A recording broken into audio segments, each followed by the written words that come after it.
Ota! Tomoshaga boraman, pul bering. Kim ile borursan? Tursun akam ila, pul bering.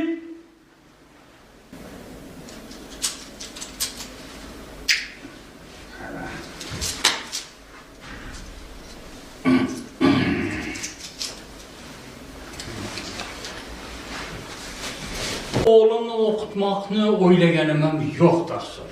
Shunday. Ajoyib. Ne sababdan?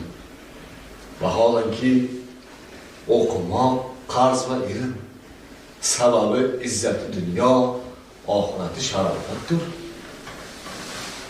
Meni hayolimga taqsir. Dunyoning sababi, izzati u boylik. Behbudiy qalamiga mansub Padarkush dramasi millatning eng chirkin davrlaridan birini yoritib bera olgan asardir. Inson hurmati, boylik, mol-dunyo bilan o'lchanadigan zamon voqealari yorqin bo'yoqlarda aks ettirilgan. Yozuvchi bu asarga jadidona qarashlarini singdirgan holda yondashadi. O'sha davr boylarining nafaqat boy, butun musulmon xalqining ko'zini shu sahna asari orqali ochmoqni niyat qiladi.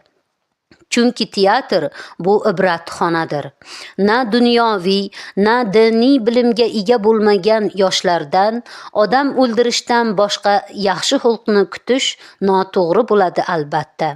Asarni o'qib, eng to'g'ri sarmoya ilm yo'lida qilingan sarmoya degan xulosaga kelamiz. Toshmurod hali g'ur, xat savodi yo'q, tuzuk tarbiya ko'rmagan bola bo'lgani uchun ham atrofida o'zidek tarbiyasiz va bekorchi do'stlari o'ralashib qoladi. U bilan otasining mol dunyosi, boyligi uchungina do'st bo'lganini afsuski nodon bola tushunmaydi. Oxir oqibat taqdiri barbod bo'lishiga yon atrofidagi do'stlari sababchi bo'lishadi. Asar qahramonlarining achinarli qismati kishini uyga toldiradi.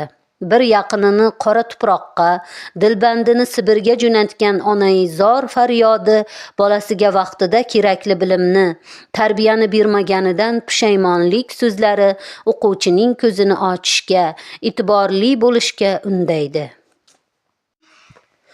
Boyning bolasini o'qitish uchun imkoniyati yetarli edi. Ammo pul topib, aql topmagani sababli bu xatosi o'z boshiga yetdi. Domla ham, ziyoli ham boyga to'g'ri yo'l ko'rsatib, o'z bo'ynidagi vazifani ado etishdi. Vaholanki, boy esa o'z bilganidan qolmadi. Bu asar bugungi kun uchun ham o'z dolzarbligini yo'qotgani yo'q. Hozirgi paytda ham teatr sahnalarida tomoshabinlar e'tiboriga havola qilinmoqda.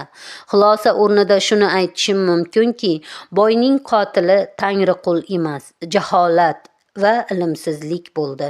E'tiboringiz uchun rahmat.